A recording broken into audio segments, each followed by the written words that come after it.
Hello everyone, welcome to my channel.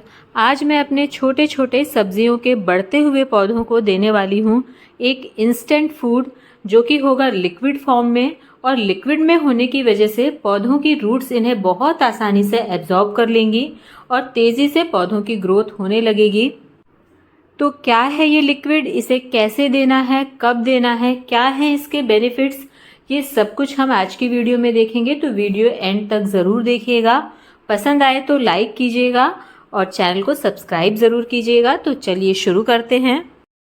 यहाँ पर आप देख पा रहे होंगे मेरी बरसात की सब्जियों के पौधे छोटे छोटे हैं, अभी धीरे धीरे बड़े होने लगे हैं। और इन कंटेनर्स में मैंने इनके बीज डाले थे और मैंने आप सबके साथ शेयर भी किया था। करीब 20-25 दिन पहले मैंने बीज डाले थे। तो एक सप्ताह में बीज निकल करके आए। कुछ बीज जल्दी निकल आए, 3-4 दिनों में ही निकल आए, और कुछ बीजों को निकलने में थोड़ा टाइम लगा, 8 से 10 दिन का भी टाइम लग गया। तो अब लगभग सारे बीज निकल आए हैं। और ये कुछ टमाटर वगैरह की मैंने पौध भी ट्रांसप्लांट की थी और अब सभी पौधों में ग्रोथ स्टार्ट हो गई है। सब्जियों के बीज लगाने से पहले जब मैंने मिट्टी तैयार की थी तब मैंने इनमें किसी तरह का कोई खाद नहीं डाला था, सिर्फ किचन वेस्ट ही डाला था और कोई गोबर की खाद नहीं डाली थी। इसलिए अब जब पौधे हमारे थोड़े थोड़े बड़े होने लगे हैं तो अब मैं इसमें एक ऐसा खाद दूंगी जो कि नाइट्रोजन रिच हो और जो पौधों की ग्रोथ को प्रमोट करे। क्योंकि अभी जो हमारे पौधे हैं वो ग्रोथ पीरियड में हैं, तो अभी हमें इसमें ऐसी खाद डालनी होगी जो पौधों को जल्दी से मिल जाए और जो पौधों की वेजिटेटिव ग्रोथ में हेल्प करे, इनकी पत्तियों के, स्टेम्स की, जड़ों की ग्रोथ को हेल्प करे। क्योंकि अभी पौधों के आकार लेने का समय है और इस समय पौधे जितने ज़्यादा हेल्दी होंगे, जितने घने होंगे, जितनी ज़्यादा ब्रांचेस होगी, उतने ही ज़्यादा फ्लावरिंग होगी और उतनी ही ज़्यादा फ्रूटिंग होगी। और जितने पौधे मजबूत होंगे उतनी ज़्यादा इनकी इम्यूनिटी हाई होगी। तो इनके लिए मैंने तैयार किया है एक लिक्विड फर्टिलाइज़र, और लिक्विड फॉर्म में होने की वजह से पौधे की रूट्स इन्हें बहुत आसानी से एब्जॉर्ब कर लेंगी। और ये है मस्टर्ड केक लिक्विड फर्टिलाइज़र। देखिए ये मेरा तैयार है बिल्कुल, और इसके ढेर सारे फ़ायदे हैं। इसमें सभी तरह के मैक्रो और माइक्रो न्यूट्रिएंट्स होते हैं और इसमें सबसे ज़्यादा होता है नाइट्रोजन। और नाइट्रोजन में रिच होने की वजह से ये जब तक फ्लावरिंग नहीं हो रही है तब तक ये पौधों के लिए बहुत ज़्यादा असरदार होता है। नाइट्रोजन की मात्रा ज़्यादा होने की वजह से ये पौधों की स्टेम्स की, रूट्स की और इनकी पत्तियों की ग्रोथ में बहुत ज़्यादा हेल्प करता है। इसे हमारे छोटे छोटे पौधों को देना कैसे है उससे पहले देख लेते हैं इसे बनाना कैसे है। तो इसके लिए मैंने ये खाली बाल्टी ले ली है लगभग 20 लीटर की, और ये लिया है लगभग 100 ग्राम मस्टर्ड केक। ये ऐसे केक फॉर्म में आता है, ये पाउडर फॉर्म में भी आता है, जो भी आपको मिल जाए वो आप ले लें। ये ऑनलाइन भी बहुत आसानी से मिल जाता है और बहुत आसान है इसे तैयार करने का तरीका। इसे हम इस खाली बाल्टी में डाल लेंगे और साथ में लेंगे थोड़ा पानी। तो बाल्टी में डालने के बाद इसमें हम करीब 4 से 5 लीटर पानी डाल लेंगे, मतलब ये अच्छी तरह से डूब जाना चाहिए। और इसके बाद हम इसे चला करके और ढक के 4 से 5 दिनों के लिए रख देंगे और डेली एक बार हम इसका ढक्कन हटा करके इसे चलाएंगे। तो देखिए यहाँ पर मैंने इसे पानी में डुबा करके अच्छी तरह से रख दिया है और अब मैं इसे ढक दूंगी और डेली एक बार हमको इसे चलाना है और 4 से 5 दिनों में ये अच्छी तरह से फर्मेंट हो जाएगा। और फर्मेंट होने के बाद हमें इसे डाइल्यूट करके इसमें करीब 10-12 गुना पानी मिला करके और इसे हमें अपने पौधों को डालना है। तो देखिए अब ये 5 दिन बाद का रिजल्ट है और अब ये हमारा जो लिक्विड है ये फर्मेंट हो चुका है। ये देख लीजिए ये इस तरह का हो चुका है और अब हम इसे डाइल्यूट करेंगे। इस बाल्टी को पूरा मैं ऊपर तक पानी से भर लूँगी। ये देखिए ये किस तरह का हो चुका है, थोड़ा फूल गया है। और अब मैं इसे पानी से इस बाल्टी को पूरी तरह से भर लूँगी।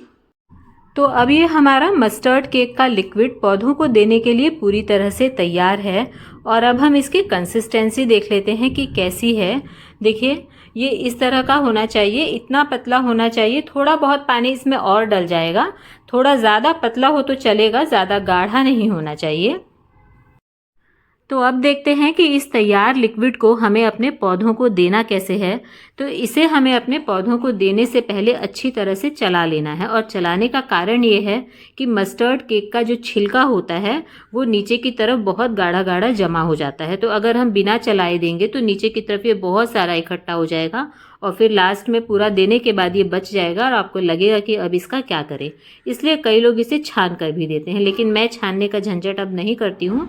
पहले 1-2 बार मैंने ऐसा किया है, लेकिन अब मैं नहीं करती। अब मैं सिंपली इसे चलाती रहती हूँ और जब हर बार मैं डब्बा भरूंगी उससे पहले मैं इसे अच्छी तरह चला लूँगी, जिससे कि हर डब्बे में साथ साथ में छिलका भी आता जाए और नीचे फिर एंड में कुछ नहीं बचेगा। तो देखिए इस तरह से हम थोड़ा थोड़ा लेकर के अपने पौधों को देंगे। और देने से पहले ध्यान रखना है कि बहुत ज़्यादा पूरे कंटेनर की मिट्टी को गीली करने की ज़रूरत नहीं है, क्योंकि हमारे पौधे अभी छोटे छोटे हैं और इनकी जड़ें बहुत ज़्यादा अभी तक चौड़ाई में गहराई में नहीं फैली है। तो बहुत ज़्यादा दे करके वेस्ट करने से कोई फ़ायदा नहीं है। सिर्फ एक पौधे में आप जड़ों के पास पास लगभग आधा लीटर दे दीजिए और ये आपकी जड़ें पूरी इसकी से गीली हो जानी चाहिए, मतलब इस हिसाब से आपको देना है और जड़ें इसे फिर बहुत आराम से एब्जॉर्ब कर लेंगी। देखिए मैं एक डब्बा भर रही हूँ और 2 पौधों में दे देती हूँ। आधा आधा लीटर के करीब मैं इसकी जड़ों के आसपास दे रही हूँ। कंटेनर की सारी मिट्टी में मैं नहीं डाल रही। और अब ये मुझे थोड़ा सा गाढ़ा लग रहा है तो मैं थोड़ा सा पानी और डाल रही हूँ। पूरी बाल्टी में फिर से ऊपर तक भर लूँगी और अब ये मेरे सारे पौधों को हो भी जाएगा।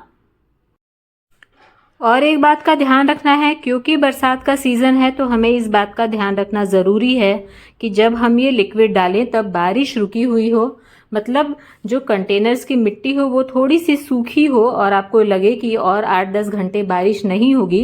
क्योंकि बिल्कुल अगर पानी पहले से ही मिट्टी में भरा होगा उसमें हम ये लिक्विड डाल देंगे तो ये ऐसे ही बाहर निकल जाएगा, पौधे की जड़ें इसे ले नहीं पाएंगी और चलती बारिश में दे देंगे तो भी ये वेस्ट हो जाएगा। तो जब बारिश 1-2 दिनों के लिए रुकी हुई हो, ऐसा मौसम देख करके इसे आपको अपने पौधों को देना है। और अगर आपने लिक्विड तैयार कर लिया है और बारिश हो रही है तो आप 1-2 दिनों के लिए रुक जाइए, थोड़ा सा वेट कीजिए। 8-10 दिनों तक भी ये रखा रहेगा तो बिल्कुल भी ख़राब नहीं होगा। और सही मौसम देखकर उसके बाद आप अपने पौधों को दीजिए, जिससे कि ज़्यादा से ज़्यादा रिजल्ट हमें मिल सके। और कई बार सरसों की खली का लिक्विड देने के बाद अगर लिक्विड हल्का सा गाढ़ा है तो आपको मिट्टी के ऊपर वाइट फंगस जैसी लेयर दिखाई देगी। देखिए मेरे पौधों पर तो अभी नहीं दिखाई दे रही क्योंकि मैंने अभी तुरंत ही डाला है।